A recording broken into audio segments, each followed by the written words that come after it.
शास्त्र की रचना दो दृष्टियों से की जाती है। एक तो सामाजिक व्यवस्था और संस्कृति को कायम रखना, जिससे लोग पूर्वजों के पद चिन्हों का अनुकरण कर सकें, तथा दूसरा ये कि वे शाश्वत शांति को प्राप्त कर लें। रामचरितमानस, बाइबल, कुरान इत्यादि में दोनों पक्षों का समावेश है, किंतु भौतिक दृष्टि प्रधान होने के कारण मनुष्य समाजोपयोगी व्यवस्था को ही पकड़ पाता है। आध्यात्मिक सूक्तियों को भी वो सामाजिक व्यवस्था के ही संदर्भ में देखने लगता है। कहता है कि ऐसा तो शास्त्र में लिखा है। इसीलिए वेद व्यास ने दोनों के लिए एक ही ग्रंथ महाभारत लिखते हुए भी आध्यात्मिक क्रिया का संकलन गीता के रूप में अलग से किया, जिससे कि लोग इस मूल कल्याण पथ में भ्रांति का मिश्रण न कर सके। उन्हीं आध्यात्मिक मूल्यों के साथ प्रस्तुत है गीता का दिव्य संदेश।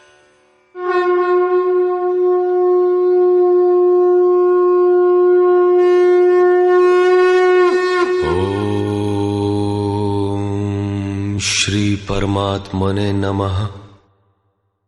यथार्थ गीता, श्रीमद् भगवद गीता, अथ तृतीयो अध्यायः। अध्याय 2 में भगवान श्री कृष्ण ने बताया कि यह बुद्धि तेरे लिए ज्ञान मार्ग के विषय में कही गई। कौन सी बुद्धि? यही कि युद्ध कर, जीतोगे तो महामहिम की स्थिति प्राप्त कर लोगे और हारोगे तो देवत्व है। जीत में सर्वस्व है और हार में भी देवत्व है, कुछ मिलता ही है। अतः इस दृष्टि से लाभ और हानि दोनों में कुछ न कुछ मिलता है, किंचित भी क्षति नहीं है। फिर कहा, अब इसी को तू निष्काम कर्मयोग के विषय में सुन। जिस बुद्धि से युक्त होकर तू कर्मों के बंधन से अच्छी प्रकार छूट जाएगा। फिर उसकी विशेषताओं पर प्रकाश डाला। कर्म करते समय आवश्यक सावधानियों पर बल दिया कि फल की वासना वाला ना हो, कामनाओं से रहित होकर कर्म में प्रवृत्त हो और कर्म करने में तेरी अश्रद्धा भी ना हो, जिससे तू कर्म बंधन से मुक्त हो जाएगा। मुक्त तो होगा, किंतु रास्ते में अपनी स्थिति नहीं दिखाई पड़ी। अतः अर्जुन को निष्काम कर्मयोग की अपेक्षा ज्ञान मार्ग सरल और प्राप्ति वाला प्रतीत हुआ। उसने प्रश्न किया, जनार्दन, निष्काम कर्म की अपेक्षा ज्ञान मार्ग आपकी दृष्टि में श्रेष्ठ है, तो मुझे भयंकर कर्मों में क्यों लगाते हैं? प्रश्न स्वाभाविक था। मान लें एक ही स्थान पर जाने के दो रास्ते हैं। यदि आपको वास्तव में जाना है तो आप अवश्य प्रश्न करेंगे कि इनमें सुगम कौन है। यदि नहीं करते तो आप पथिक नहीं। ठीक इसी प्रकार अर्जुन ने भी प्रश्न रखा। अर्जुन उवाच,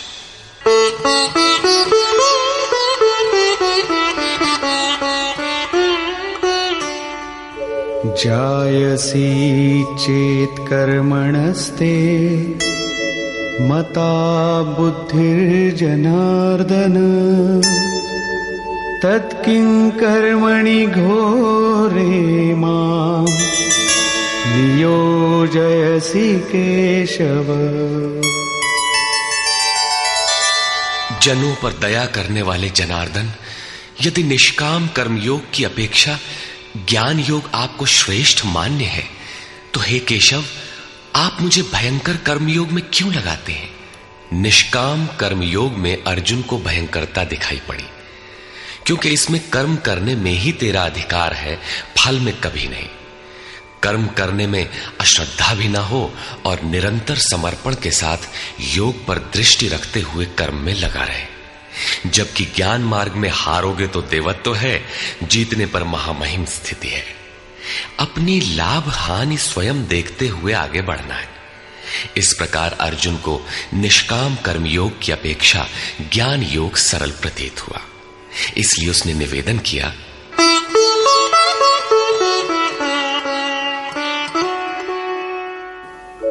व्यामिश्रेणेव वाक्येन बुद्धिं मोहयसीव मे तदेकं वद निश्चित्य येन श्रेयोऽहमाप्नुयाम्। आप इन मिले हुए से वचनों से मेरी बुद्धि मोहित सी करते हैं। आप तो मेरी बुद्धि का मोह दूर करने में प्रवृत्त हुए हैं। अतः इनमें से एक निश्चय करके कहिए जिससे मैं श्रेय परम कल्याण मोक्ष को प्राप्त हो जाऊं। इस पर श्री कृष्ण ने कहा, श्री भगवान उवाच,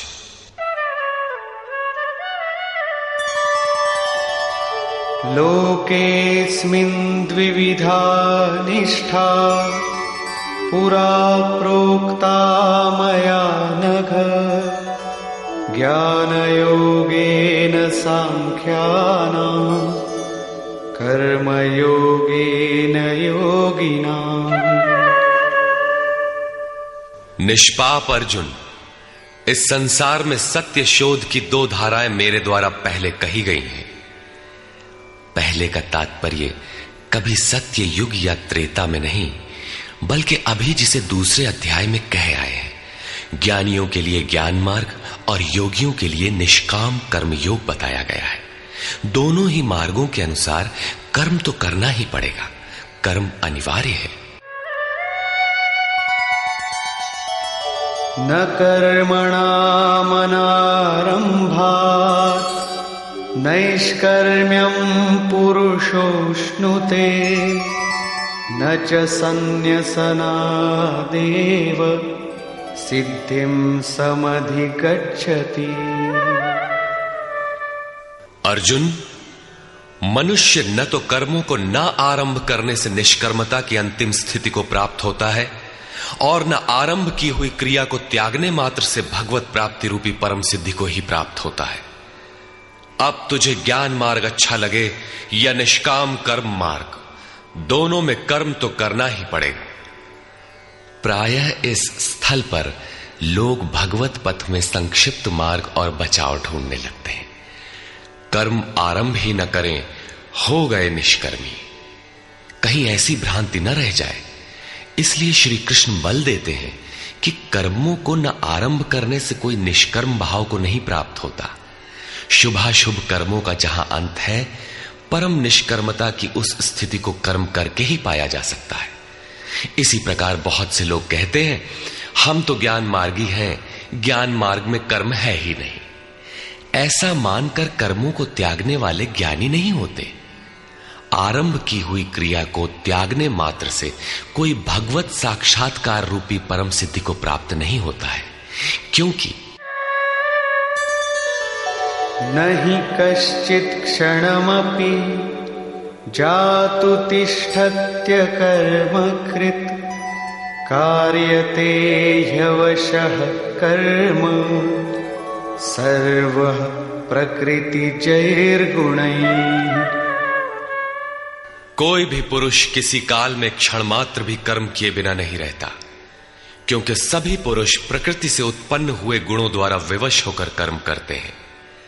प्रकृति और प्रकृति से उत्पन्न गुण जब तक जीवित हैं, तब तक कोई भी पुरुष कर्म किए बिना रह ही नहीं सकता।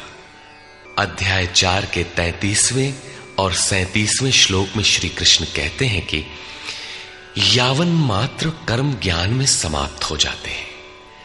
ज्ञान रूपी अग्नि संपूर्ण कर्मों को भस्म कर देता है। यहां वे कहते हैं कि कर्म किए बिना कोई रहता ही नहीं। अंततः वे महापुरुष कहते क्या हैं? उनका आशय है कि यज्ञ करते करते तीनों गुणों से अतीत हो जाने पर मन के विलय और साक्षात्कार के साथ यज्ञ का परिणाम निकल जाने पर कर्म शेष हो जाते हैं। उस निर्धारित क्रिया की पूर्णता से पहले कर्म मिटते नहीं, प्रकृति पिंड नहीं छोड़ती।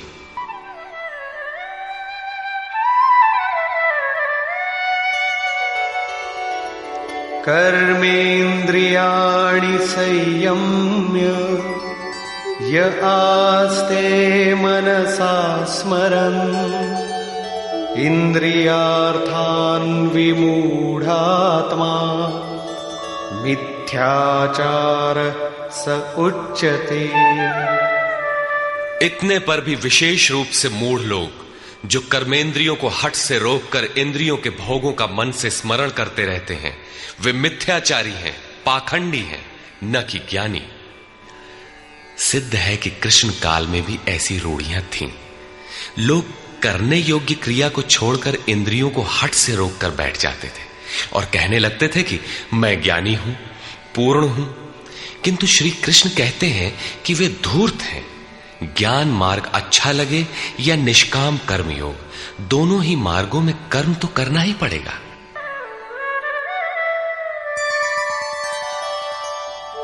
यस्त्विन्द्रियाणि मनसा नियम्यारभतेऽर्जुन कर्मेन्द्रियैः कर्मयोगम् असक्तः स विशिष्यते। अर्जुन, जो पुरुष मन से इंद्रियों को वश में करके जब मन में भी वासनाओं का स्फुरण न हो सर्वथा अनासक्त हुआ कर्मेंद्रियों से कर्मयोग का आचरण करता है, वो श्रेष्ठ है। ठीक है, समझ में आया कि कर्म का आचरण करें, किंतु ये प्रश्न खड़ा होता है कि कौन सा कर्म करें। इस पर कहते हैं, नियतं कुरु कर्म त्वं कर्मजायो ह्यकर्मणः शरीरयात्रापि च ते न प्रसिद्धेद कर्मणः। अर्जुन, तू निर्धारित किए हुए कर्म को कर, अर्थात कर्म तो बहुत से हैं, उनमें से कोई एक चुना हुआ है, उसी नियत कर्म को कर। कर्म न करने की अपेक्षा कर्म करना ही श्रेष्ठ है। इसलिए कि करते रहोगे, थोड़ी भी दूरी तय कर लोगे तो जैसा पीछे बता आए हैं, महान जन्म मरण के भय से उद्धार करने वाला है, इसलिए श्रेष्ठ है। कर्म न करने से तेरी शरीर यात्रा भी सिद्ध नहीं होगी। शरीर यात्रा का अर्थ लोग कहते हैं शरीर निर्वाह। कैसा शरीर निर्वाह? क्या आप शरीर हैं? ये पुरुष जन्म जन्मांतर से, युग युगांतरों से शरीर की यात्रा ही तो करता चला आ रहा है। जैसे वस्त्र जीर्ण हुआ तो दूसरा तीसरा धारण किया, इसी प्रकार कीट पतंग से लेकर मानव तक, ब्रह्मा से लेकर यावन मात्र जगत परिवर्तनशील है। ऊपर नीचे योनियों में बराबर ये जीव शरीरों की ही तो यात्रा कर रहा है। कर्म कोई ऐसी वस्तु है जो इस यात्रा को सिद्ध कर देती है, पूर्ण कर देती है। मान लें एक भी जन्म लेना पड़ा तो यात्रा तो जारी है, अभी तो पथिक चल ही रहा है, वो दूसरे शरीरों की यात्रा कर रहा है। यात्रा पूर्ण तब होती है जब गंतव्य आ जाए। परमात्मा में स्थिति के अनंतर इस आत्मा को शरीरों की यात्रा नहीं करनी पड़ती, अर्थात शरीर त्याग और शरीर धारण वाला क्रम समाप्त हो जाता है। अतः कर्म कोई ऐसी वस्तु है कि इस पुरुष को पुनः शरीरों की यात्रा नहीं करनी पड़ती। मोक्ष से शुभात। अर्जुन, इस कर्म को करके तू संसार बंधन अशुभ से छूट जाएगा। कर्म कोई ऐसी वस्तु है जो संसार बंधन से मुक्ति दिलाती है। अब प्रश्न खड़ा होता है कि वो निर्धारित कर्म है क्या। इस पर कहते हैं,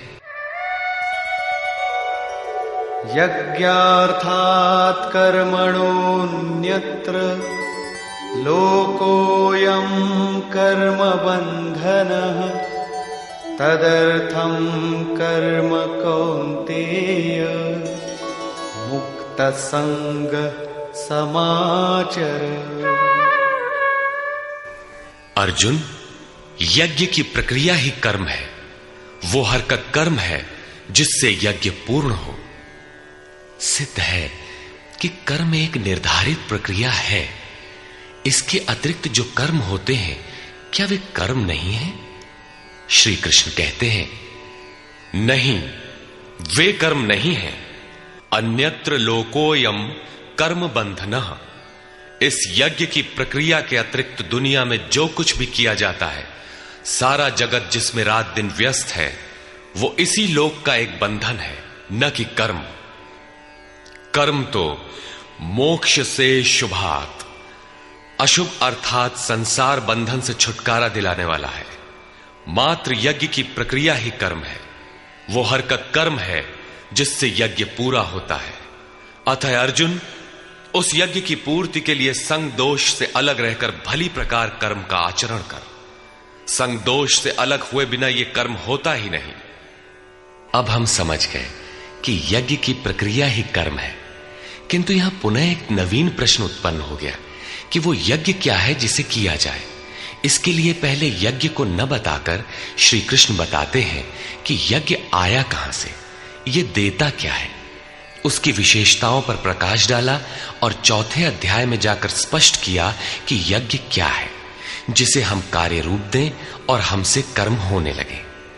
योगेश्वर श्री कृष्ण की शैली से स्पष्ट है कि जिस वस्तु का चित्रण करना है वे पहले उसकी विशेषताओं का चित्रण करते हैं जिससे श्रद्धा जागृत हो।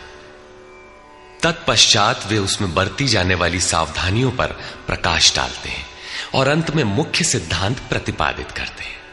स्मरण रहे कि यहां पर श्री कृष्ण ने कर्म के दूसरे अंग पर प्रकाश डाला कि कर्म एक निर्धारित क्रिया है। जो कुछ किया जाता है वो कर्म नहीं है। अध्याय 2 में पहली बार कर्म का नाम लिया, उसकी विशेषताओं पर बल दिया, उसमें बरती जाने वाली सावधानियों पर प्रकाश डाला, लेकिन यह नहीं बताया कि कर्म क्या है। योगेश्वर श्री कृष्ण ने कहा, अर्जुन, तो निर्धारित किए हुए कर्म को कर। अब प्रश्न उठता है कि निर्धारित कर्म क्या है जिसे हम करें। तब बताया कि यज्ञ को कार्य रूप देना कर्म है। अब प्रश्न उठता है कि वो यज्ञ क्या है। यहां यज्ञ की उत्पत्ति विशेषता बताकर शांत हो जाएंगे और आगे अध्याय 4 में यज्ञ का निखरा हुआ रूप मिलेगा जिसे करना कर्म है। कर्म की यह परिभाषा गीता को समझने की कुंजी है। यज्ञ के अतिरिक्त दुनिया में लोग कुछ न कुछ करते ही रहते हैं। कोई खेती करता है तो कोई व्यापार, कोई पदासीन है तो कोई सेवक, कोई अपने को बुद्धिजीवी कहता है तो कोई श्रमजीवी, कोई समाज सेवा को कर्म मानता है तो कोई देश सेवा को। और इन्हीं कर्मों में लोग सकाम और निष्काम कर्म की भूमिका भी बनाए पड़े हैं। किंतु श्री कृष्ण कहते हैं ये कर्म नहीं है। अन्यत्र लोकोयम कर्म बंधना। यज्ञ की प्रक्रिया के सिवाय जो कुछ भी किया जाता है वो इसी लोक का बंधनकारी कर्म है, न कि मोक्षद कर्म। वस्तुतः यज्ञ की प्रक्रिया ही कर्म है। अब यज्ञ न बताकर पहले यह बताते हैं कि यज्ञ आया कहां से।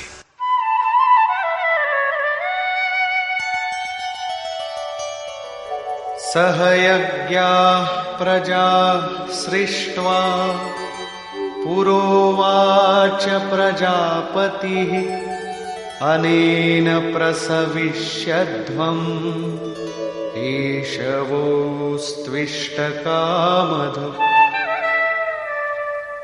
प्रजापति ब्रह्मा ने कल्प के आदि में यज्ञ सहित प्रजा को रचकर कहा कि इस यज्ञ द्वारा वृद्धि को प्राप्त हो।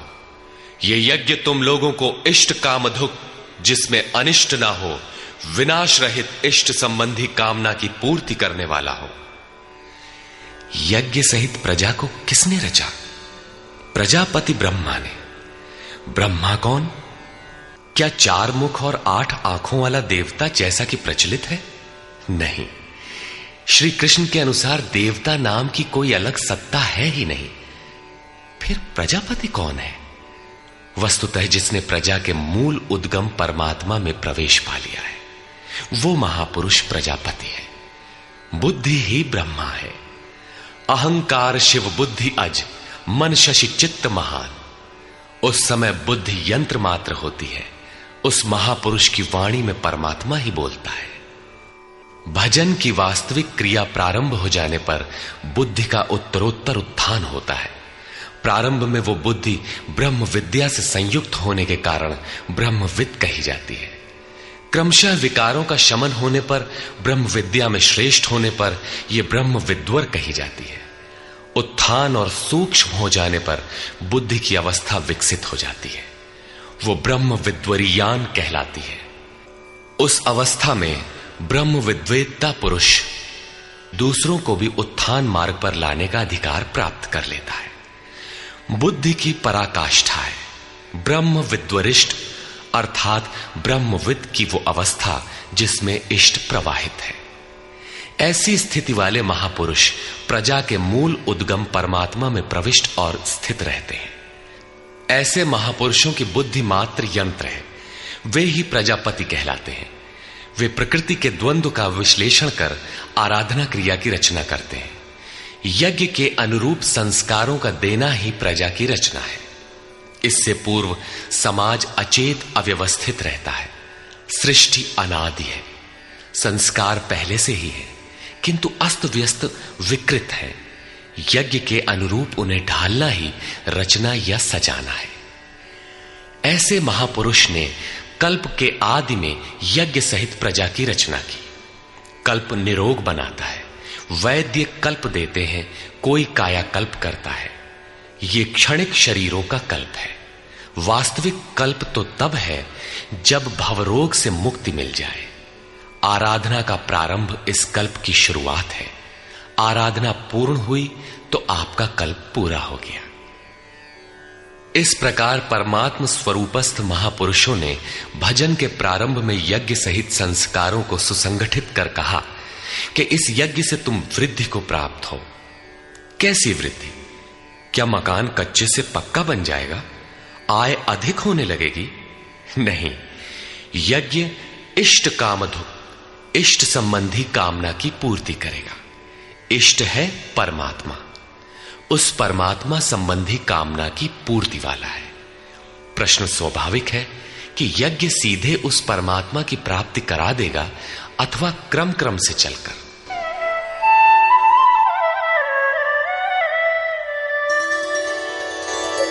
देवान् भावयतानेन ते देवा भावयन्तु वः परस्परं भावयन्तः श्रेयः परमवाप्स्यथ। इस यज्ञ द्वारा देवताओं की उन्नति करो, अर्थात दैवी संपत्ति की वृद्धि करो। वे देवता लोग तुम लोगों की उन्नति करेंगे। इस प्रकार आपस में वृद्धि करते हुए परम श्रेय, जिसके बाद कुछ भी पाना शेष न रहे, ऐसे परम कल्याण को प्राप्त हो जाओ। ज्यों ज्यों हम यज्ञ में प्रवेश करेंगे, आगे यज्ञ का अर्थ होगा आराधना की विधि। त्यों त्यों हृदय देश में दैवी संपत्ति अर्जित होती चली जाएगी। परम देव एकमात्र परमात्मा है। उस परम देव में प्रवेश दिला देने वाली जो संपद है, अंतःकरण की जो सजातीय प्रवृत्ति है, उसी को दैवी संपत्ति कहते हैं। वो परम देव को संभव करती है, इसलिए दैवी संपत्ति कही जाती है, न कि बाहरी देवता जैसा लोग कल्पना कर लेते हैं। योगेश्वर श्री कृष्ण के शब्दों में उनका कोई अस्तित्व नहीं है। आगे कहते हैं,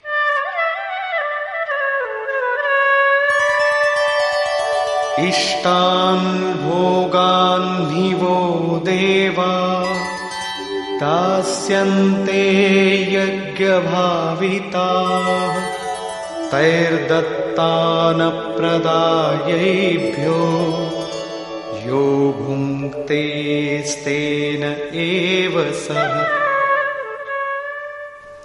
यज्ञ द्वारा संवर्धित देवता दैवी संपत्ति आपको इष्टान भोगान ही दास्यन्ते, इष्ट अर्थात आराध्य संबंधी भोगों को देंगे, अन्य कुछ नहीं। तैहि दत्तान, वे ही एकमात्र देने वाले हैं। इष्ट को पाने का अन्य कोई विकल्प नहीं है।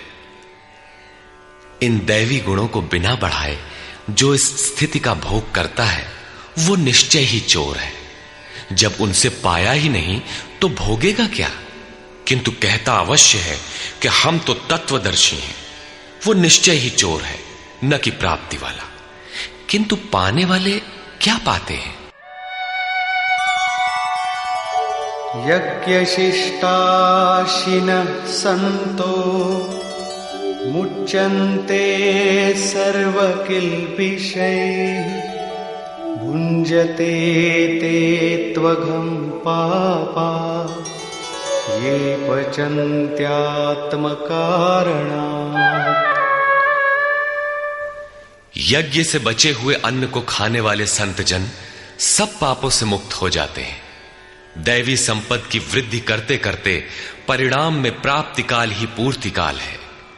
जब यज्ञ पूर्ण हो गया तो शेष बचा हुआ ब्रह्म ही अन्न है। इसी को श्री कृष्ण ने दूसरे शब्दों में कहा, यज्ञ शिष्टामृत भुजो यान्ति ब्रह्म सनातनम। यज्ञ जिसकी सृष्टि करता है उस अशन को पान करने वाला ब्रह्म में प्रविष्ट हो जाता है। यहां वे कहते हैं कि यज्ञ से शेष बचे हुए अशन को, ब्रह्म पीयूष को पान करने वाला सब पापों से छुटकारा पा जाता है। संत जन तो छूट जाते हैं, किंतु पापी लोग मोह के माध्यम से उत्पन्न शरीरों के लिए पचते हैं। वे पाप खाते हैं। उन्होंने भजन भी किया, आराधना को समझा, अग्रसर भी हुए, किंतु बदले में एक मीठी सी चाह पैदा हो गई कि आत्म कारणात् शरीर के लिए और शरीर के संबंधों को लेकर कुछ मिले। उसे मिल तो जाएगा, किंतु उतने भोग के पश्चात वो अपने को वहीं खड़ा पाएगा जहां से चलना प्रारंभ किया था। इससे बड़ी क्षति क्या होगी? जब शरीर ही नश्वर है तो इसके सुख भोग कब तक साथ देंगे? वे आराधना तो करते हैं, किंतु बदले में पाप ही खाते हैं। पलट सुधाते सठ विष लेहि, वो नष्ट तो नहीं होगा, किंतु आगे नहीं बढ़ेगा। इसीलिए श्री कृष्ण निष्काम भाव से कर्म भजन करने पर बल देते हैं। अभी तक श्री कृष्ण ने बताया कि यज्ञ परम श्रेय देता है और उसकी रचना महापुरुषों द्वारा होती है, किंतु वे महापुरुष प्रजा की रचना में क्यों प्रवृत्त होते हैं? इस पर कहते हैं,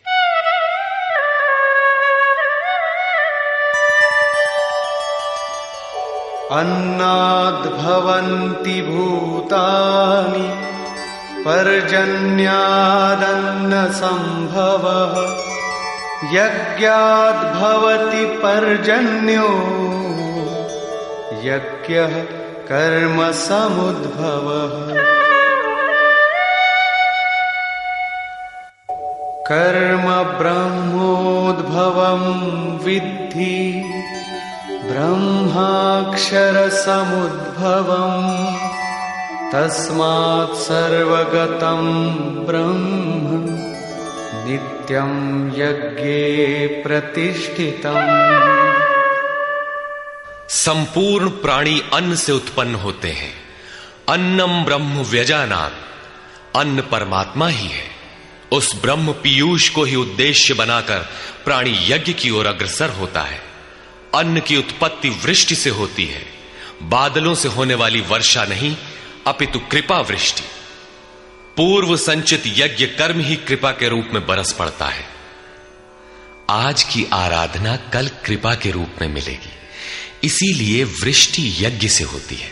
स्वाहा बोलने और तिल जौ जलाने से ही वृष्टि होती तो विश्व की अधिकांश मरुभूमि ऊसर क्यों रहती, उर्वर बन जाती। यहां कृपा वृष्टि यज्ञ की देन है। ये यज्ञ कर्मों से ही उत्पन्न होने वाला है।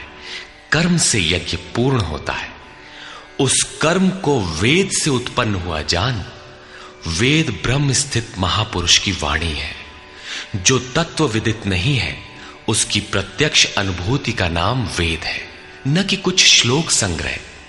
वेद अविनाशी परमात्मा से उत्पन्न हुआ जान। कहा तो महात्माओं ने, किंतु वे परमात्मा के साथ तद्रूप हो चुके हैं।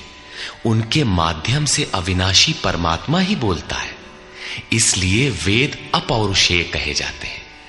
महापुरुष वेद कहां से पा गए? तो वेद अविनाशी परमात्मा से उत्पन्न हुआ। वे महापुरुष उससे तद्रूप हैं। वे मात्र यंत्र हैं, इसलिए उनके द्वारा वही बोलता है, क्योंकि यज्ञ के द्वारा ही मन के निरोध काल में वो विदित होता है। इससे सर्वव्यापी परम अक्षर परमात्मा सर्वदा यज्ञ में ही प्रतिष्ठित है। यज्ञ ही उसे पाने का एकमात्र उपाय है। इसी पर बल देते हैं, एवं प्रवर्तितं चक्रं नानुवर्तयति हयः अघायुरिन्द्रियारामो मोघं पार्थ सजीवति। हे पार्थ, जो पुरुष इसी लोक में मनुष्य शरीर प्राप्त कर इस प्रकार चलाए हुए साधन चक्र के अनुसार नहीं बरतता, अर्थात दैवी संपत्ति का उत्कर्ष, देवताओं की वृद्धि और परस्पर वृद्धि के द्वारा अक्षय धाम को प्राप्त करना, इस क्रम के अनुसार जो नहीं बरतता, इंद्रियों का आराम चाहने वाला वो पापायु पुरुष व्यर्थ ही जीता है। बंधुओं, योगेश्वर श्री कृष्ण ने अध्याय 2 में कर्म का नाम लिया और इस अध्याय में बताया कि नियत कर्म का आचरण कर। यज्ञ की प्रक्रिया ही कर्म है। इसके सिवाय जो कुछ किया जाता है वो इसी लोक का बंधन है। इसीलिए संग दोष से अलग रहकर उस यज्ञ की पूर्ति के लिए कर्म का आचरण कर। उन्होंने यज्ञ की विशेषताओं पर प्रकाश डाला और बताया कि यज्ञ की उत्पत्ति ब्रह्मा से है। प्रजा अन्न को उद्देश्य बनाकर उस यज्ञ में प्रवृत्त होती है। यज्ञ कर्म से और कर्म अपौरुषेय वेद से उत्पन्न होते हैं, जबकि वेद मंत्रों के दृष्टा महापुरुष ही थे। उनका पुरुष तिरोहित हो चुका था। प्राप्ति के साथ अविनाशी परमात्मा ही शेष बचा था। इसलिए वेद परमात्मा से उत्पन्न है। सर्वव्यापी परमात्मा यज्ञ में सर्वदा प्रतिष्ठित है। इस साधन चक्र के अनुसार जो नहीं बरतता, वो पापायु पुरुष इंद्रियों का सुख चाहने वाला है, व्यर्थ ही जीता है। अर्थात यज्ञ ऐसी विधि विशेष है जिसमें इंद्रियों का आराम नहीं है, अपितु अक्षय सुख है। इंद्रियों के संयम के साथ इसमें लगने का विधान है। इंद्रियों का आराम चाहने वाले पापायु हैं। अभी तक श्री कृष्ण ने नहीं बताया है कि यज्ञ है क्या, परंतु क्या यज्ञ करते ही रहेंगे या इसका कभी अंत भी होगा? इस पर योगेश्वर कहते हैं, यस्त्वात्मरतिरेव स्यात् आत्मतृप्तश्च मानवः आत्मन्येव च सन्तुष्टः तस्य कार्यं न विद्यते। परंतु जो मनुष्य आत्मा में ही रत, आत्मतृप्त और आत्मा में ही संतुष्ट है, उसके लिए कोई कर्तव्य नहीं रह जाता। यही तो लक्ष्य था। जब अव्यक्त सनातन अविनाशी आत्म तत्व प्राप्त हो गया तो आगे ढूंढे किसे? ऐसे पुरुष के लिए न कर्म की आवश्यकता है न किसी आराधना की। आत्मा और परमात्मा एक दूसरे के पर्याय हैं। इसी का पुनः चित्रण करते हैं। नैव तस्य कृतेनार्थो नाकृतेनेह कश्चन न चास्य सर्वभूतेषु कश्चिदर्थव्यपाश्रयः।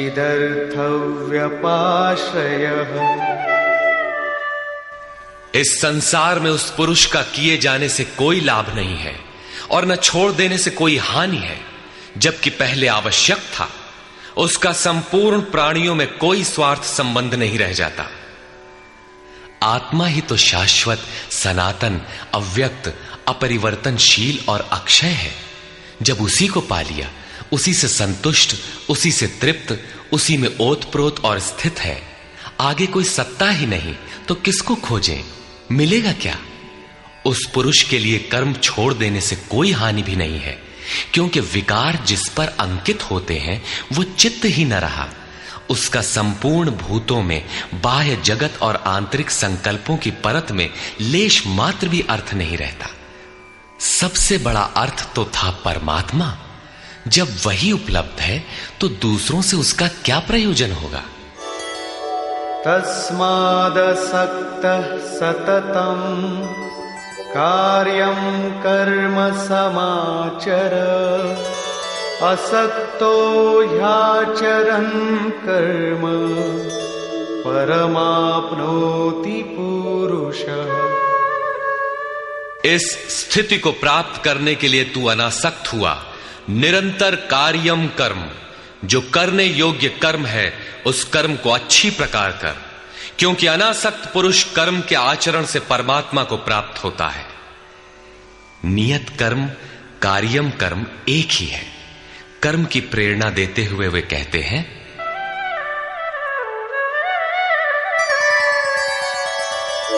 कर्मणैव हि संसिद्धिम् आस्थिता जनकादयः लोकसंग्रहमेवापि संपश्यन् कर्तुमर्हसि। जनक माने राजा जनक नहीं, जनक जन्मदाता को कहते हैं। योग ही जनक है, आपके स्वरूप को जन्म देता है, प्रकट करता है। योग से संयुक्त प्रत्येक महापुरुष जनक हैं।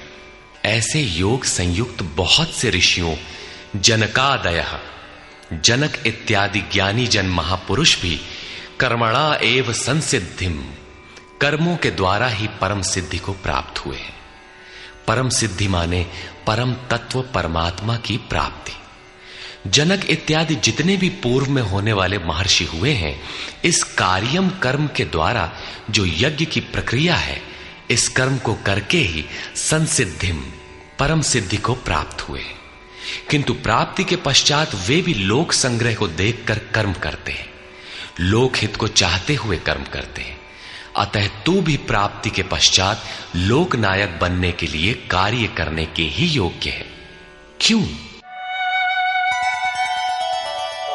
यद्यदाचरति श्रेष्ठः तत्तदेवेतरो जनः स यत्प्रमाणं कुरुते लोकस्तदनुवर्तते। श्रेष्ठ पुरुष जो आचरण करता है, अन्य पुरुष भी उसके अनुसार ही करते हैं। वो महापुरुष जो कुछ प्रमाण कर देता है, संसार उसका अनुसरण करता है।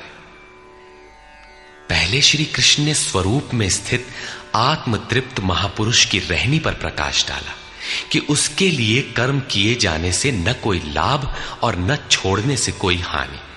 फिर भी जनकादि कर्म में भली प्रकार बरतते थे। वहां उन महापुरुषों से श्री कृष्ण धीरे से अपनी तुलना कर देते हैं कि मैं भी एक महापुरुष हूं। न मे पार्थास्ति कर्तव्यम् त्रिषु लोकेषु किंचन नानवाप्तमवाप्तव्यम् वर्त एव च कर्मणि। हे पार्थ, मुझे तीनों लोकों में कोई कर्तव्य नहीं है। पीछे कह आए हैं कि उस महापुरुष का समस्त भूतों में कोई कर्तव्य नहीं है। यहां कहते हैं तीनों लोकों में मुझे कुछ भी कर्तव्य शेष नहीं है, तथा किंचन मात्र प्राप्त होने योग्य वस्तु अप्राप्त नहीं है। तब भी मैं कर्म में भली प्रकार बरतता हूं। क्यों? यदि हम न वर्तेयम् जातु कर्मण्यतन्द्रितः मम वर्तमानुवर्तन्ते मनुष्याः पार्थ सर्वशः। क्योंकि यदि मैं सावधान होकर कदाचित कर्म में न बरतूं तो मनुष्य मेरे बर्ताव के अनुसार बरतने लग जाएंगे। तो क्या आपका अनुकरण भी बुरा है? श्री कृष्ण कहते हैं हां। उत्सीदेयुरिमे लोका न कुर्यां कर्म चेदहम् संकरस्य च कर्ता स्याम् उपहन्यामिमाः प्रजाः। यदि मैं सावधान होकर कर्म न करूं तो ये सब लोग भ्रष्ट हो जाएं और मैं संकरस्य वर्ण संकर का करने वाला हूं तथा इन सारी प्रजा का हनन करने वाला, मारने वाला बनूं। स्वरूप में स्थित महापुरुष सतर्क रहकर यदि आराधना क्रम में न लगे रहें तो समाज उनकी नकल करके भ्रष्ट हो जाएगा। महापुरुष ने तो आराधना पूर्ण करके परम नैष्कर्म्य की स्थिति को पाया है। वे न करें तो उनके लिए कोई हानि नहीं है। किंतु समाज ने तो अभी आराधना आरंभ ही नहीं की। पीछे वालों के मार्गदर्शन के लिए ही महापुरुष कर्म करते हैं। मैं भी करता हूं। अर्थात श्री कृष्ण एक महापुरुष थे, न कि बैकुंठ से आए हुए कोई विशेष भगवान। उन्होंने कहा कि महापुरुष लोक संग्रह के लिए कर्म करता है, मैं भी करता हूं। यदि न करूं तो लोगों का पतन हो जाए, सभी कर्म छोड़ बैठेंगे। मन बड़ा चंचल है, ये सब कुछ चाहता है, केवल भजन नहीं चाहता। यदि स्वरूपस्थ महापुरुष कर्म न करें तो देखा देखी पीछे वाले भी तुरंत कर्म छोड़ देंगे। उन्हें बहाना मिल जाए कि ये भजन नहीं करते, पान खाते हैं, इत्र लगाते हैं, सामान्य बातें करते हैं, फिर भी महापुरुष कहलाते हैं। ऐसा सोचकर वे भी आराधना से हट जाते हैं, पतित हो जाते हैं। श्री कृष्ण कहते हैं कि यदि मैं कर्म न करूं तो सब भ्रष्ट हो जाए और मैं वर्ण संकर का कर्ता बनूं। स्त्रियों के दूषित होने से वर्ण संकर तो देखा सुना जाता है। अर्जुन भी इसी के भय से विकल था कि स्त्रियां दूषित होंगी तो वर्ण संकर पैदा होंगे। किंतु श्री कृष्ण कहते हैं यदि मैं सावधान होकर आराधना में लगा न रहूं तो वर्ण संकर का कर्ता हूं। वस्तुतः आत्मा का शुद्ध वर्ण है परमात्मा। अपने शाश्वत स्वरूप के पथ से भटक जाना वर्ण संकरता है। यदि स्वरूपस्थ महापुरुष क्रिया में नहीं बरतता तो लोग उनके अनुकरण में क्रिया रहित हो जाएंगे, आत्म पथ से भटक जाएंगे, वर्ण संकर हो जाएंगे, वे प्रकृति में खो जाएंगे। स्त्रियों का सतीत्व एवं नस्ल की शुद्धता एक सामाजिक व्यवस्था है, अधिकारों का प्रश्न है, समाज के लिए उसकी उपयोगिता भी है। किंतु माता पिता की भूलों का संतान की साधना पर कोई प्रभाव नहीं पड़ता। आपन करनी पार उतरनी। हनुमान, व्यास, वशिष्ठ, नारद, शुकदेव, कबीर, ईसा इत्यादि अच्छे महापुरुष हुए, जबकि सामाजिक कुलीनता से इनका संपर्क नहीं है। आत्मा अपने पूर्व जन्म के गुण धर्म लेकर आता है। श्री कृष्ण कहते हैं मनः षष्ठानीन्द्रियाणि प्रकृतिस्थानी कर्षति। मन सहित इंद्रियों से जो कार्य इस जन्म में होता है उनके संस्कार लेकर जीवात्मा पुराने शरीर को त्याग कर नवीन शरीर में प्रवेश कर जाता है। इसमें जन्मदाताओं का क्या लगा? उनके विकास में कोई अंतर नहीं आया। अतः स्त्रियों के दूषित होने से वर्ण संकर नहीं होता। स्त्रियों के दूषित होने और वर्ण संकर से कोई संबंध नहीं है। शुद्ध स्वरूप की ओर अग्रसर न होकर प्रकृति में बिखर जाना ही वर्ण संकर है। यदि महापुरुष सावधान होकर क्रिया, नियत कर्म में बरतते हुए लोगों से क्रिया न कराएं तो वो उस सारी प्रजा का हनन करने वाला, मारने वाला बने। साधना क्रम में चलकर उस मूल अविनाशी की प्राप्ति ही जीवन है और प्रकृति में बिखरे रहना, भटक जाना मृत्यु है। किंतु वो महापुरुष इस सारी प्रजा को यदि क्रिया पथ पर नहीं चलाता, उस सारी प्रजा को बिखराव से रोककर सतपथ पर नहीं चलाता, तो वो सारी प्रजा का हनन करने वाला हत्यारा है, हिंसक है। और क्रमशः चलते हुए जो चला लेता है वो शुद्ध अहिंसा है। गीता के अनुसार शरीर का निधन, नश्वर कलेवरों का निधन मात्र परिवर्तन है, हिंसा नहीं। सक्ता कर्मण्य विद्वांसो यथा कुर्वन्ति भारत कुर्याद् विद्वांस्तथा सक्तः चिकीर्षुर्लोक संग्रहम्। हे भारत, कर्म में आसक्त हुए अज्ञानी जन जैसे कर्म करते हैं, वैसे ही अनासक्त हुआ विद्वान पूर्ण ज्ञाता भी लोक हृदय में प्रेरणा और कल्याण संग्रह चाहता हुआ कर्म करे। यज्ञ की विधि जानते और करते हुए भी हम अज्ञानी हैं। ज्ञान का अर्थ है प्रत्यक्ष जानकारी। जब तक लेश मात्र भी हम अलग हैं, आराध्य अलग है, तब तक अज्ञान विद्यमान है। जब तक अज्ञान है तब तक कर्म में आसक्ति रहती है। अज्ञानी जितनी आसक्ति से आराधना करता है उसी प्रकार अनासक्त। जिसे कर्मों से प्रयोजन नहीं है तो आसक्ति क्यों होगी? ऐसा पूर्ण ज्ञाता महापुरुष भी लोकहित के लिए कर्म करे, दैवी संपद का उत्कर्ष करे, जिससे समाज उस पर चल सके। न बुद्धिभेदं जनयेद् अज्ञानां कर्मसंगिनां जोषयेत् सर्वकर्माणि विद्वान् युक्तः समाचरन्। ज्ञानी पुरुषों को चाहिए कि कर्मों में आसक्ति वाले अज्ञानियों की बुद्धि में भ्रम न पैदा करें, अर्थात स्वरूपस्थ महापुरुष ध्यान दें कि उनके किसी आचरण से पीछे वालों के मन में कर्म के प्रति अश्रद्धा न उत्पन्न हो जाए। परमात्म तत्व से संयुक्त महापुरुष को भी चाहिए कि स्वयं भली प्रकार नियत कर्म करता हुआ उनसे करावे। यही कारण था कि पूज्य महाराज जी वृद्धावस्था में भी रात के 2 बजे ही उठकर बैठ जाएं, खांसने लगे। 3 बजे बोलने लगे, उठो मिट्टी के पुतलो। सब उठकर चिंतन में लग जाएं तो स्वयं थोड़ा लेट जाएं। कुछ देर बाद फिर उठकर बैठ जाएं, कहें, तुम लोग सोचते हो कि महाराज सो रहे हैं, किंतु मैं सोता नहीं, श्वास में लगा हूं। वृद्धावस्था का शरीर है, बैठने में कष्ट होता है, इसी से मैं पड़ा रहता हूं। लेकिन तुम्हें तो स्थिर और सीधे बैठकर चिंतन में लगना है। जब तक तैल धारा के सदृश श्वास की डोरी न लग जाए, क्रम न टूटे, अन्य संकल्प बीच में व्यवधान उत्पन्न न कर सकें, तब तक सतत लगे रहना साधक का धर्म है। मेरी श्वास तो बांस की तरह स्थिर खड़ी है। यही कारण है कि अनुयायियों से कराने के लिए वो महापुरुष भली प्रकार कर्म में बरतता है। जिस गुण को सिखावे उसे करके दिखावे। इस प्रकार स्वरूपस्थ महापुरुष को भी चाहिए कि स्वयं कर्म करता हुआ साधकों को भी आराधना में लगाए रहे।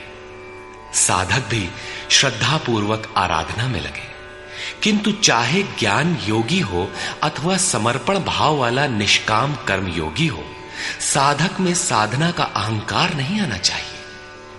कर्म किसके द्वारा होते हैं, उसके होने में कौन कारण है, इस पर श्री कृष्ण प्रकाश डालते हैं।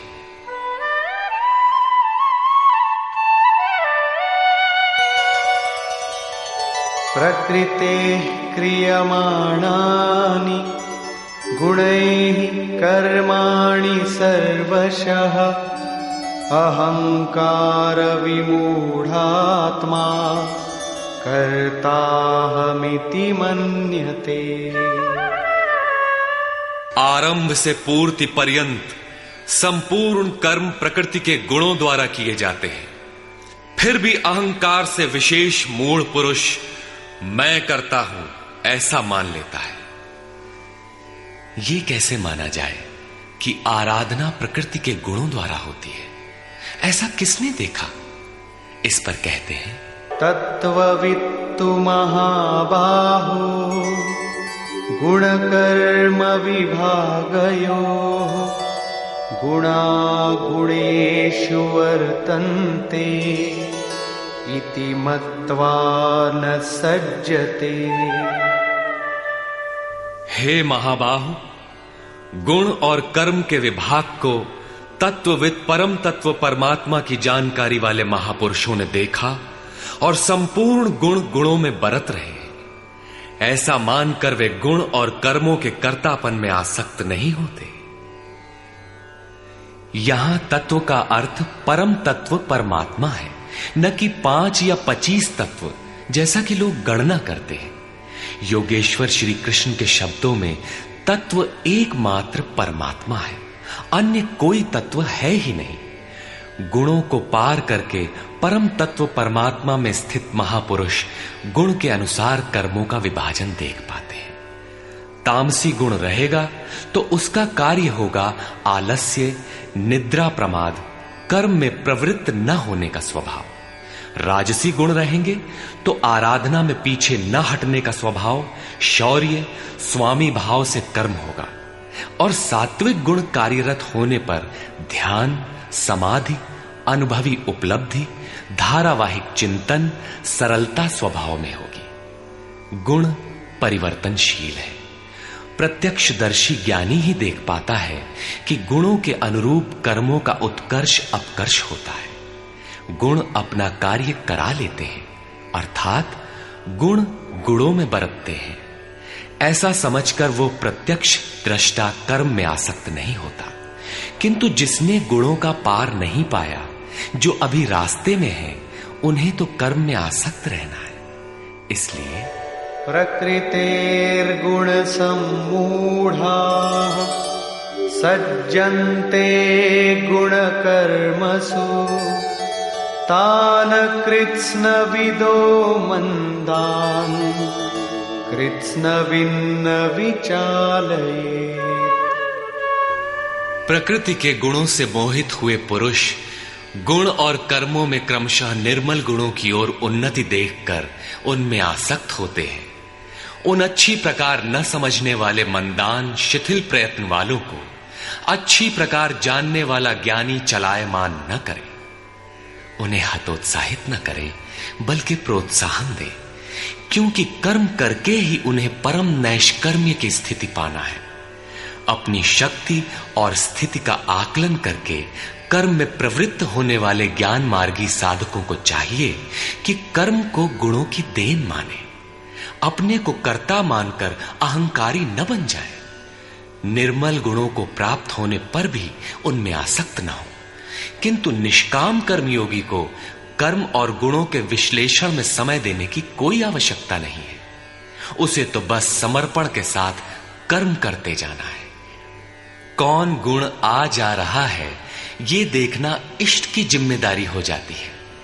गुणों का परिवर्तन और क्रम क्रम से उत्थान वो इष्ट की ही देन मानता है और कर्म होने को भी उन्हीं की देन मानता है। अतः कर्तापन का अहंकार या गुणों में आसक्ति होने की समस्या उसके लिए नहीं रहती, जबकि अनवरत लगा रहता है। इसी पर और साथ ही युद्ध का स्वरूप बताते हुए श्री कृष्ण कहते हैं, मयि सर्वाणि कर्माणि सन्न्यस्याध्यात्मचेतसा निराशीर्निर्ममो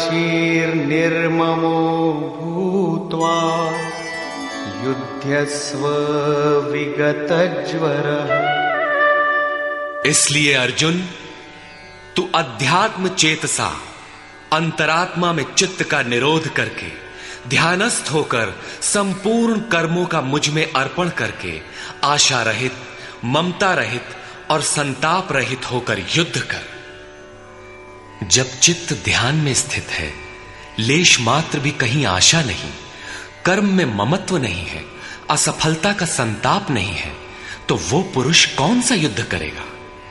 जब सब ओर से चित्त सिमटकर हृदय देश में निरुद्ध होता जा रहा है, तो वो लड़ेगा किस लिए, किससे, और वहां है कौन? वास्तव में जब आप ध्यान में प्रवेश करेंगे, तभी युद्ध का सही स्वरूप खड़ा होता है।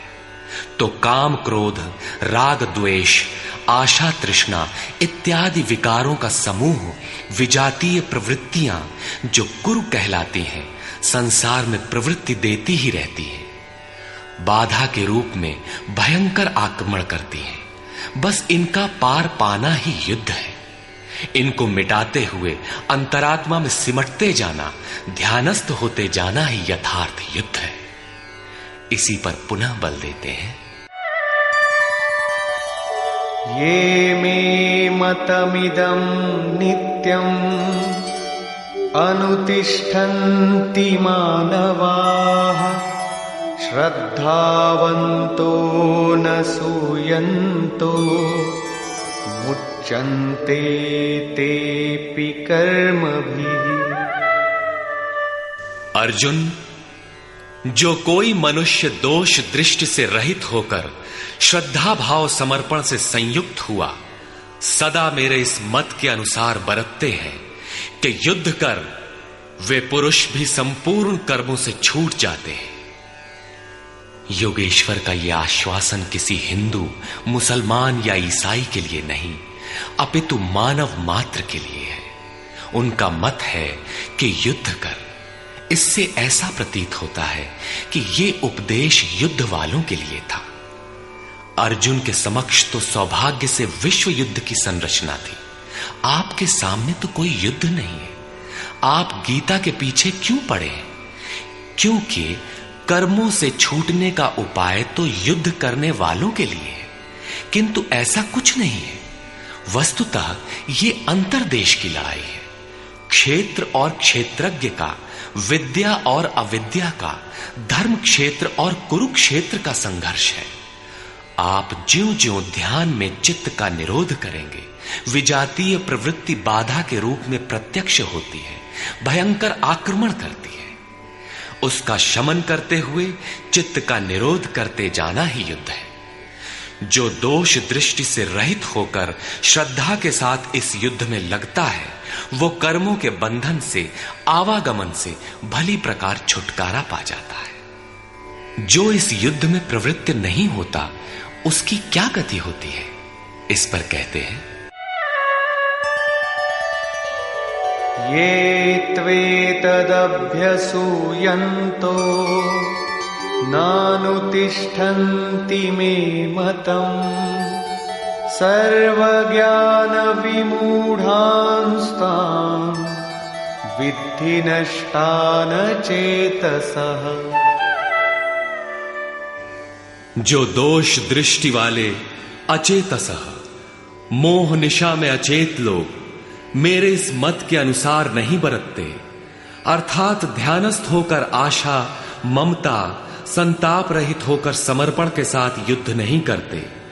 सर्वज्ञान विमूढ़ान, ज्ञान पथ में सर्वथा मोहित उन लोगों को तू कल्याण से भ्रष्ट हुआ ही जान। जब यही सही है तो लोग करते क्यों नहीं?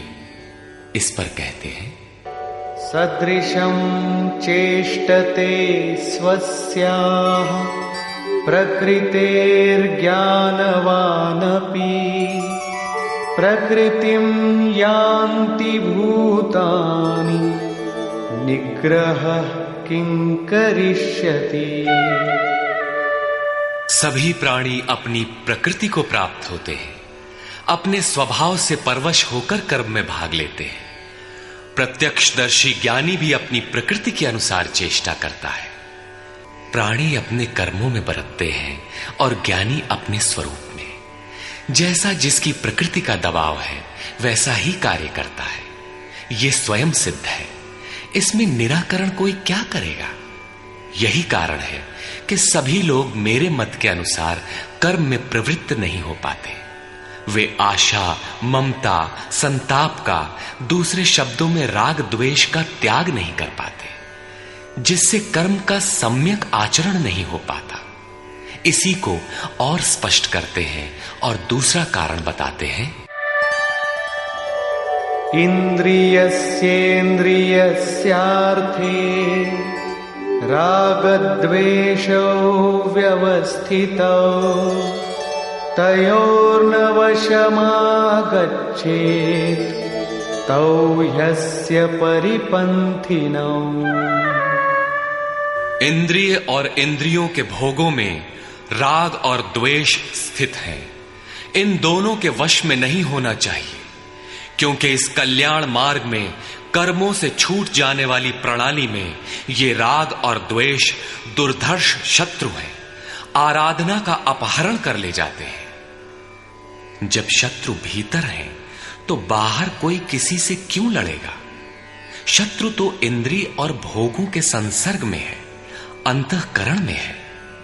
अतः ये युद्ध भी अंतःकरण का युद्ध है, क्योंकि शरीर ही क्षेत्र है जिसमें सजातीय विजातीय दोनों प्रवृत्तियां, विद्या और अविद्या रहती हैं, जो माया के दो अंग हैं।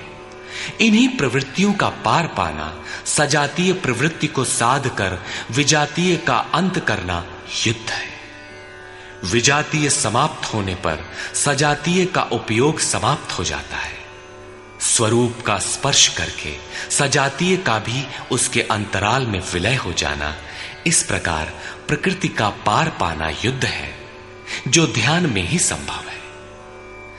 राग द्वेष के शमन में समय लगता है। इसलिए बहुत से साधक क्रिया को छोड़कर सहसा महापुरुष की नकल करने लग जाते हैं। श्री कृष्ण इससे सावधान करते हैं।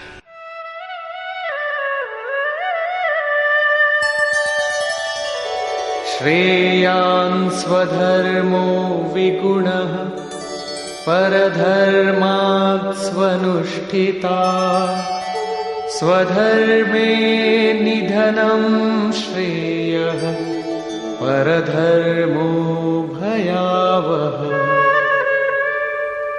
अच्छी प्रकार आचरण किए हुए दूसरे के धर्म से गुण रहित भी अपना धर्म अधिक उत्तम है। स्वभाव से उत्पन्न कर्म में प्रवृत्त होने की क्षमता स्वधर्म है, अतः स्वधर्माचरण में मरना भी परम कल्याणकारक है। अपनी क्षमता के अनुसार कर्म में प्रवृत्त होने से साधक एक न एक दिन पार पा जाता है। जहां से साधन छूटेगा, शरीर मिलने पर वहीं से पुनः प्रारंभ होगा। आत्मा तो मरता नहीं। शरीर अर्थात वस्त्र बदलने से आपके बुद्धि विचार बदल तो नहीं जाते। आगे वालों की तरह स्वांग बनाने से साधक भय को प्राप्त होगा। भय प्रकृति में होता है, परमात्मा में नहीं। प्रकृति का आवरण और घना हो उठेगा। स्वधर्म क्या है? अध्याय 2 में श्री कृष्ण ने स्वधर्म का नाम लिया था कि स्वधर्म को भी देखकर तू युद्ध करने योग्य है। क्षत्रिय के लिए इससे बढ़कर कल्याणकारी मार्ग नहीं है। स्वधर्म में अर्जुन क्षत्रिय पाया जाता है। संकेत किया कि अर्जुन, जो ब्राह्मण है, वेदों का उपदेश उनके लिए क्षुद्र जलाशय के तुल्य है। तू वेदों से ऊपर उठ और ब्राह्मण बन, अर्थात स्वधर्म में परिवर्तन संभव है। वहां पुनः कहा कि राग द्वेष के वश में न हो, इन्हें काट, स्वधर्म श्रेयस्कर है। इनका यह आशय नहीं है कि अर्जुन किसी ब्राह्मण की नकल करके उस जैसी वेशभूषा बना ले। एक ही कर्म पथ को महापुरुष ने 4 श्रेणियों में बांट दिया: निकृष्ट, मध्यम, उत्तम, अति उत्तम। इन श्रेणी के साधकों को क्रमशः शूद्र, वैश्य, क्षत्रिय और ब्राह्मण की संज्ञा दी। शूद्र वाली क्षमता से कर्म का आरंभ होता है और साधना क्रम में वही साधक ब्राह्मण बन सकता है। इससे भी आगे जब वो परमात्मा में प्रवेश पा जाता है तो न ब्राह्मणो न क्षत्रियः न वैश्यो न शूद्रः चिदानंद रूपः शिवः केवलोहम्। वो वर्णों से ऊपर हो जाता है। यही श्री कृष्ण भी कहते हैं कि चातुर्वर्ण्यम मया सृष्टम। 4 वर्णों की रचना मैंने की। तो क्या जन्म के आधार पर मनुष्यों को बांटा? नहीं, गुण कर्म विभागशः गुणों के आधार पर कर्म बांटा गया। कौन सा कर्म? क्या सांसारिक कर्म? श्री कृष्ण कहते हैं नहीं, नियत कर्म।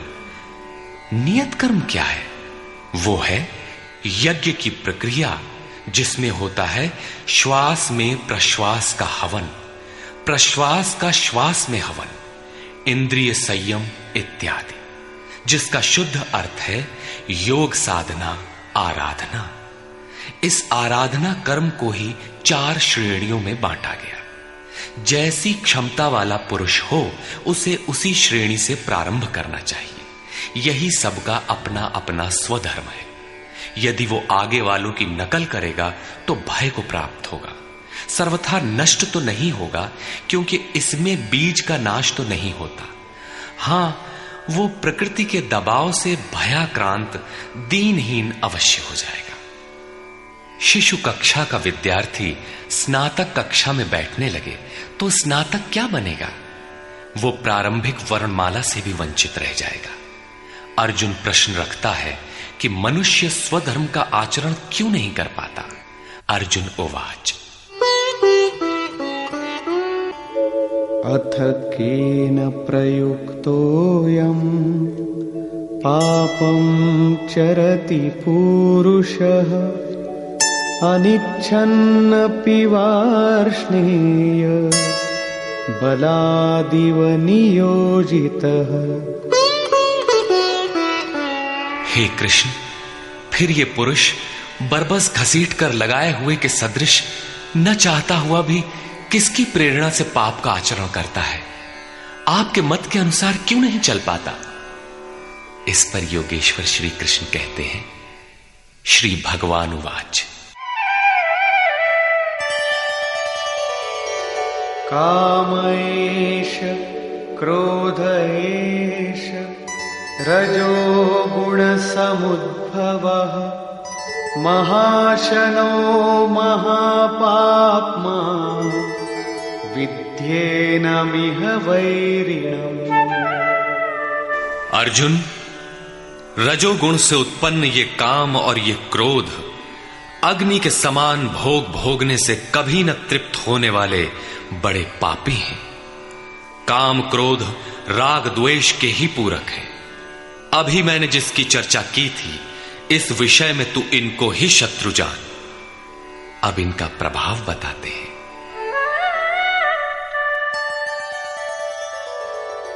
धूमेनाव्रियते वह्निः यथादर्शो मलेन च यथोल्बेनावृतो गर्भः तथा तेनेदमावृतम्। जैसे धुएं से अग्नि और मल से दर्पण ढक जाता है, जैसे जेर से गर्भ ढका हुआ है, ठीक वैसे ही काम क्रोधादि विकारों से यह ज्ञान ढका हुआ है। भीगी लकड़ी जलाने पर धुआं ही धुआं होता है। अग्नि रहकर भी लपट का रूप नहीं ले पाता। मल से ढके दर्पण पर जिस प्रकार प्रतिबिंब स्पष्ट नहीं होता, झिल्ली के कारण जिस प्रकार गर्भ ढका रहता है, वैसे ही इन विकारों के रहते परमात्मा का प्रत्यक्ष ज्ञान नहीं होता।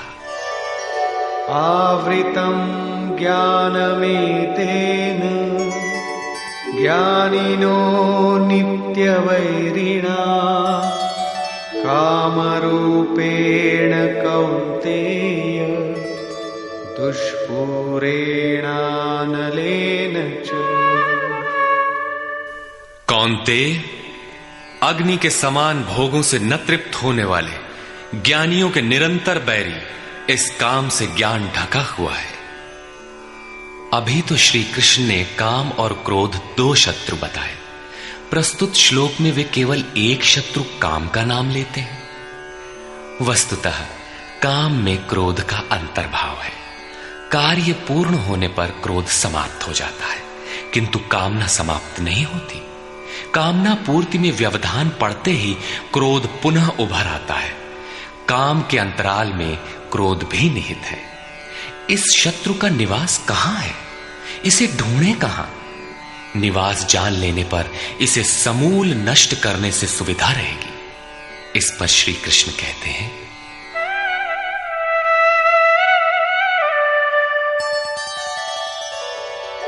इंद्रियाणि मनो बुद्धि अस्याधिष्ठानमुच्यते एतैर्विमोहयत्येष ज्ञानमावृत्य देहिनम्। इंद्रियां, मन और बुद्धि इसके वास स्थान कहे जाते हैं। ये काम इन मन, बुद्धि और इंद्रियों के द्वारा ही ज्ञान को आच्छादित करके जीवात्मा को मोह में डालता है। तस्मात् त्वमिन्द्रियाण्यादौ नियम्य भरतर्षभ पाप्मानं प्रजह्येनं ज्ञान विज्ञाननाशनम्। इसलिए अर्जुन, तू पहले इंद्रियों को नियम में संयत कर, क्योंकि शत्रु तो इनके अंतराल में छिपा है। वो तुम्हारे शरीर के भीतर है, बाहर खोजने से वो कहीं नहीं मिलेगा। इंद्रियों को वश में करके ज्ञान और विज्ञान का नाश करने वाले इस पापी काम को ही मार। ये हृदय देश की अंतर जगत की लड़ाई है। काम सीधे पकड़ में नहीं आएगा, अतः विकारों के निवास स्थान का ही घेराव कर लो, इंद्रियों को ही संयत कर लो। किंतु इंद्रियों और मन को संयत करना तो बड़ा कठिन है। क्या ये हम कर पाएंगे? इस पर योगेश्वर श्री कृष्ण आपकी सामर्थ्य बताते हुए प्रोत्साहित करते हैं।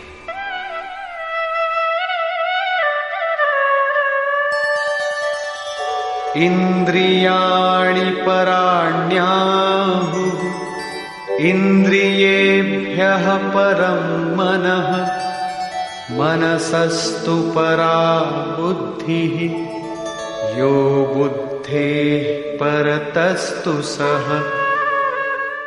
अर्जुन, इस शरीर से तू इंद्रियों को परे अर्थात सूक्ष्म और बलवान जान। इंद्रियों से परे मन है, ये उनसे भी बलवान है। मन से परे बुद्धि है, और जो बुद्धि से भी अत्यंत परे है वो तुम्हारा आत्मा है, वही हो तुम। इसलिए इंद्रियों, मन और बुद्धि का निरोध करने में तुम सक्षम हो। एवं बुद्धेः परं बुद्ध्वा संस्तभ्यात्मानमात्मना जहि शत्रुं महाबाहो कामरूपं दुरासदम्।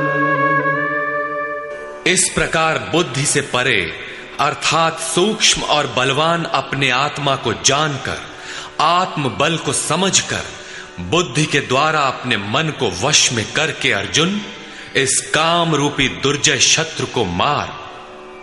काम एक दुर्जय शत्रु है। इंद्रियों के द्वारा ये आत्मा को मोहित करता है, तो अपनी शक्ति समझकर, आत्मा को बलवान समझकर काम रूपी शत्रु को मारना है।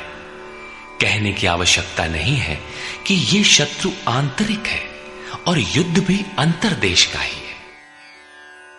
निष्कर्ष, बहुधा गीता प्रेमी व्याख्याताओं ने इस अध्याय को कर्मयोग का नाम दिया है, किंतु यह संगत नहीं है। दूसरे अध्याय में योगेश्वर ने कर्म का नाम लिया।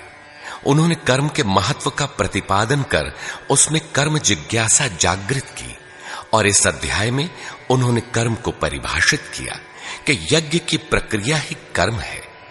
सिद्ध है कि यज्ञ कोई निर्धारित दिशा है।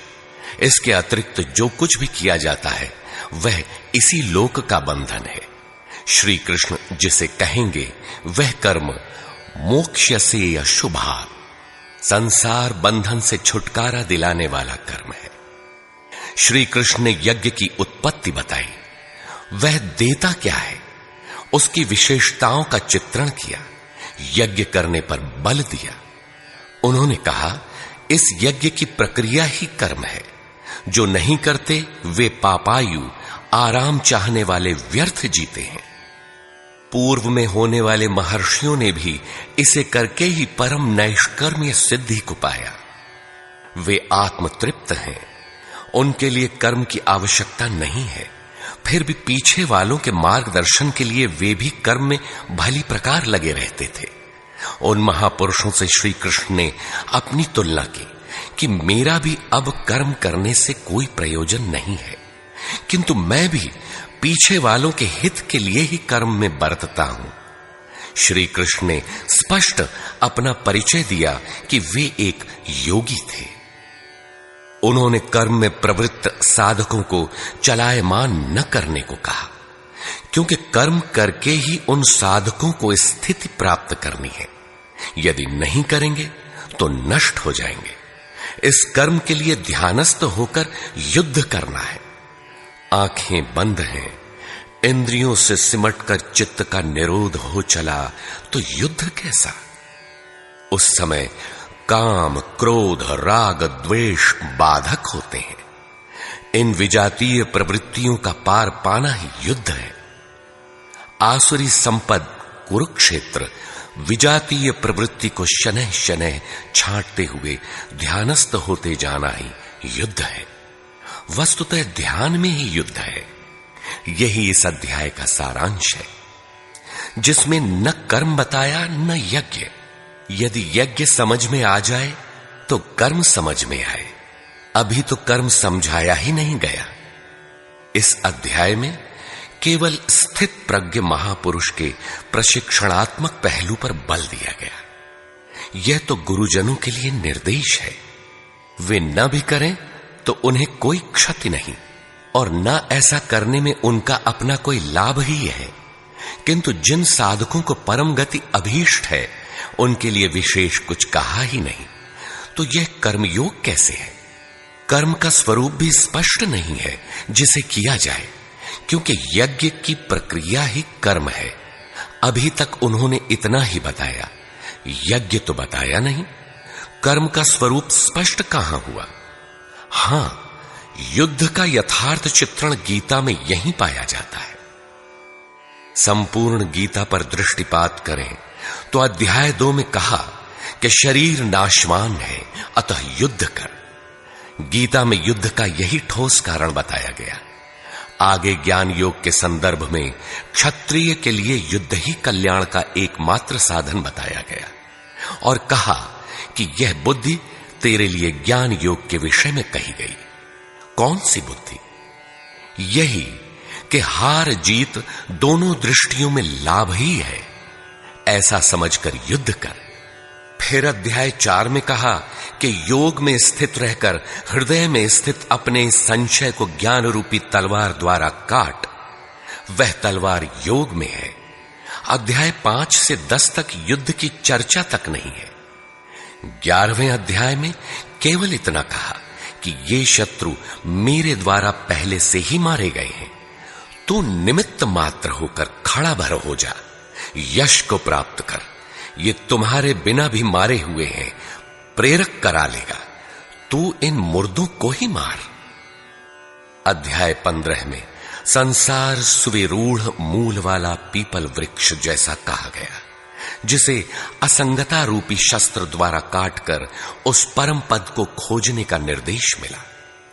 आगे के अध्यायों में युद्ध का उल्लेख नहीं है। हां, अध्याय 16 में असुरों का चित्रण अवश्य है, जो नरकगामी है। अध्याय 3 में ही युद्ध का विशद चित्रण है। श्लोक 30 से श्लोक 43 तक युद्ध का स्वरूप, उसकी अनिवार्यता, युद्ध न करने वालों का विनाश, युद्ध में मारे जाने वाले शत्रुओं के नाम, उन्हें मारने के लिए अपनी शक्ति का आह्वान और निश्चय ही उन्हें काटकर फेंकने पर बल दिया। इस अध्याय में शत्रु और शत्रु का आंतरिक स्वरूप स्पष्ट है, जिनके विनाश की प्रेरणा दी गई है। अतः ओम तत्सदिति श्रीमद् भगवद गीता सूपनिषत्सु ब्रह्म विद्यायाम योग शास्त्रे श्री कृष्णार्जुन संवादे शत्रु विनाश प्रेरणा नाम तृतीयो अध्याय। इस प्रकार स्वामी अड़गड़ानंद कृत श्रीमद् भगवद गीता के भाष्य यथार्थ गीता का 3रा अध्याय पूर्ण होता है। हरि ओम तत्सत।